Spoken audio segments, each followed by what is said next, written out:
Greetings, everybody. My name is James. I am from the internet, and today we are going to be talking about opportunity.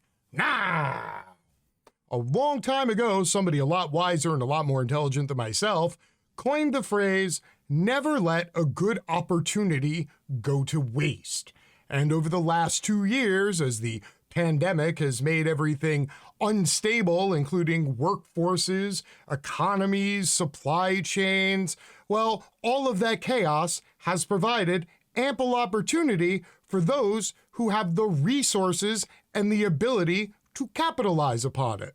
Now, the flip side of somebody taking advantage of an opportunity and doing well for themselves is that it usually ends up fucking over a whole lot of other people. So what I would like to do today is take a look at some of those people who got absolutely screwed by other people, companies, corporations, and plutocrats taking advantage of some opportunity. And then I want to explain to you how, even though everything is, quote, going back to normal, well, those opportunists are still out there and they're still taking advantage of this whole situation. And by this whole situation, I mean they're taking advantage of you. All right, here we go. I can't even afford to buy a cart of groceries. Spiraling inflation leaves some grocery workers struggling. The gap between hourly wages and the cost of food means that many grocery workers often face the daily experience of being around food they can't afford. Now, as fucking horrible and hideous as this title is, I do have to take a moment and point out two things. Number one, inflation.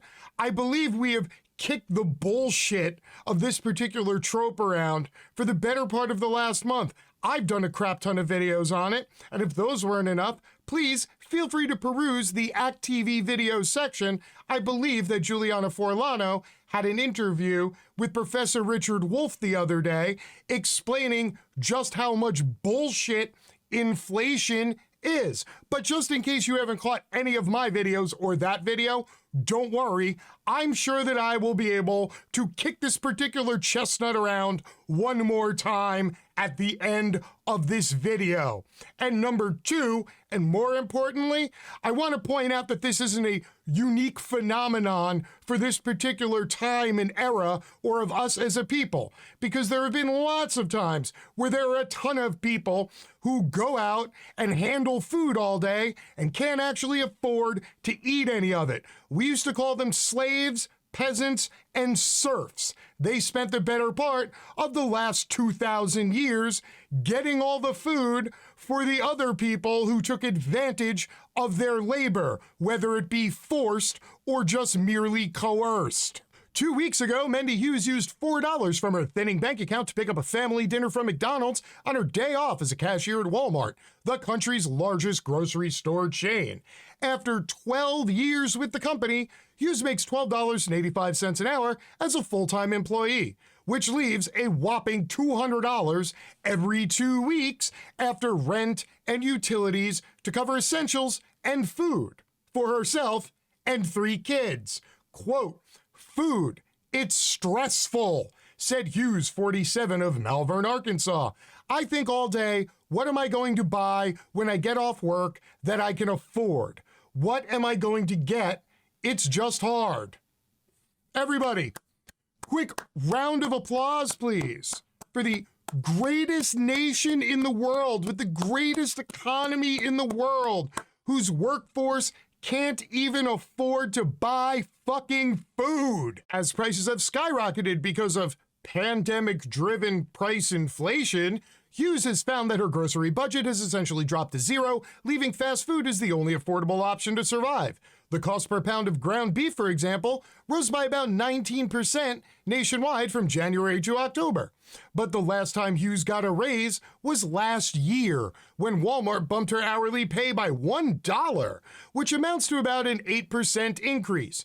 Walmart's new wage increases, introduced in September, put her at just 85 cents above the company's standard starting salary. And again, this is after 12 years at the same company, literally the largest private employer of United States citizens on the face of the fucking planet. By the way, just a fun little fact here. So far this year, they've done about $192 billion in revenue, and their market cap is just short of $500 billion. Over the 12 months through October, consumer prices have increased by 6.2%. But according to the latest figures, wages and salaries only grew by 4.2%. The gap between wage growth and price inflation doesn't mean that all consumers are feeling the impact of higher prices on their wallets. No, of course not. It's just the workers who make the lowest incomes that are feeling it the most. Because, of course, that's how it works here in the greatest country in the world with the greatest economy in the world that's totally buoyed by getting the absolute largest amount of Americans that we can, driving them into the ground, paying them next to nothing, and then making everything as expensive as possible so that the wealthy and the upper middle class can comfortably subsist off of the labor and poverty of the working poor. That's what makes us the greatest nation in the world. In May of last year, the median hourly wage for retail sales workers was roughly $13 an hour, or about $27,000 a year in full-time wages, while computer and IT workers made a median annual wage of $150,000 a year. So you see, stuff like inflationary increases or sales taxes or flat taxes. Yes, these are regressive taxes because a 6% increase on goods doesn't mean much to a person making $150,000 a year. A 6% increase on the cost of goods and services to the working poor literally means the difference between your children getting to eat or not. The pandemic highlighted an economic divide between people who can work from home and those who can't. Those who couldn't work from home, retail workers, bus drivers, delivery workers, were more likely to catch the coronavirus and less likely to have savings or benefits to support them if they became sick. And they were more likely to lose income, according to a report in September from a federal advisory group to the Secretary of Health and Human Services. That's a lot of words to say that it's really expensive to be poor, but lo and behold, there it is. But hey, I wonder how all their employers fared. Meanwhile, the grocery industry had a record sales year as people hunkered down at home to avoid the virus. The industry traditionally grows by 1% to 2% a year. But the North American grocery industry grew by a whopping 12% last year. Kroger had $135 billion in sales, up by more than 10% from the previous year. Costco's sales grew by 9% to about $163 billion. Walmart's food sales grew by $3.6 billion in the third quarter of this year alone. And yet, all of these companies, all of these wealthy people, all of these politicians who are in the pockets of industries have been crowing as loud as possible. Oh, the supply chain. Oh, the lack of resources. Oh, the inflation. Damn you. Damn you, inflation. Why have you done this? Are you sure it's inflation? Really? Are you sure it's inflation? Because I'm starting to get the idea here that corporations are making a lot of money and people aren't. And then that would drive up their profits, and profits are merely just the surplus value of labor created by your entire workforce. In other words, your people who still work for you are generating more and more money for you, but you're not paying them more, which means that you're getting all the money. When it comes to wage gains, workers in the hospitality industry got a 1% increase in September compared to the year before. Meanwhile, trade and retail wages rose by 6.7% in September compared to a year ago, which means they roughly kept pace with all this gosh darn unpredicted inflation that just mystically showed up and somehow people can't find a way to tamper it back down. If you haven't taken the hint yet, I promise you I'm going to beat the shit out of this inflation thing in just a moment. The gap between hourly wages and the cost of food often means many grocery store workers face the daily experience of being around food they can't afford. Quote, "It's terrible checking out baskets and baskets of groceries knowing I can't buy them." A supervisor for a Kroger store in Tennessee who has to remain anonymous because she isn't permitted to speak to the media said she often skips breakfast and eats a couple of crackers to stretch her budget. She makes $10 an hour working part-time while she attends community college. But for a college student supporting herself, the company's benefits outweigh the low pay. Quote, "I've looked into other jobs," she said, "but Kroger has certain benefits that I want in case I ever need them, like health insurance." Funny thing about health insurance, it doesn't matter how much your employer covers, even if you have to pay next to nothing to have that insurance. You still have to have the money to be able to go to a doctor, to go have things prescribed, to buy those prescriptions. You see, offering medical insurance is great, especially when you force your employees to pay for half every single paycheck, and they can't afford to ever go to the doctor. It's almost like you are just being a pass-through for the insurance companies to also make billions of dollars off of the working poor while they are still unable to buy food or go to the doctor. Hughes said that she's considered leaving Walmart, but that she earned full-time status at the company only last year, which comes with long-term and short-term disability benefits. Quote, "It's hard to even pay my bills and make it through. It's just figuring out how to get through the day to day and trying to budget how I'm going to afford food." Now, sadly, this is not a unique story. This story is the plight of most people who are making between minimum wage and $15 an hour and are just getting crushed to death by all of this inflation that came about and mystically just ate up all the additional income that people started to make once employers actually had to pay them. Let me show you exactly what's going on with the people who have the money and how much the inflation is actually affecting them and the prices that you're paying. That is Profit Since 1950 debunk wage inflation story of CEOs who, it turns out, are full of shit and money. The shit is theirs, the money is yours. In the second year of a pandemic that began by wiping out 20 million jobs, American workers are doing surprisingly well. It's just that American businesses are doing even better.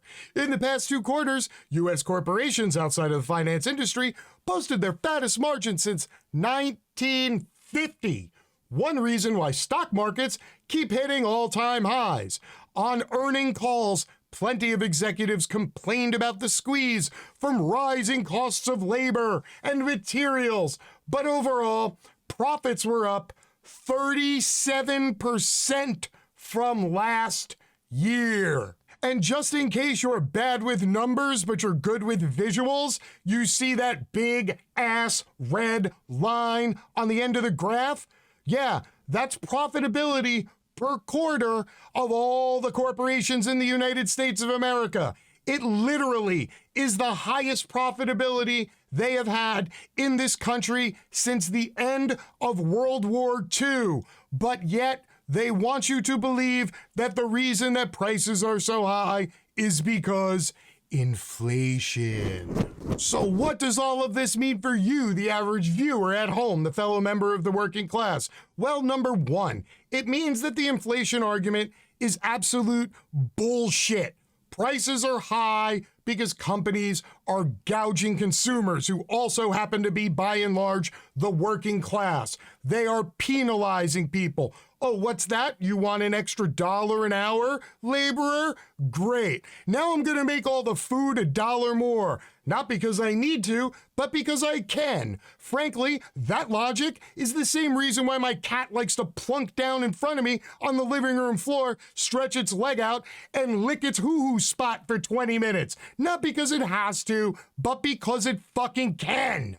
So make no mistake, this is not only a class war, it is wealth extraction. It is happening right out in the open. They're saying the quiet part out loud because they no longer have to care. They have nothing left to fear. The U.S. government will roll over for them anytime they flip them a few bills. Hey, Senator, why don't you Dance on that pole for me for another minute. Hey, congressional rep, why don't you go fetch me another drink? And just like that, economic policy, tax policy, and everything else mystically falls into place for the billionaires and their corporations that are up 37% while you are up, checks notes, absolutely fucking zero. So I strongly suggest every last person out there who hears the tone of my voice and understands just how pissed off I am right now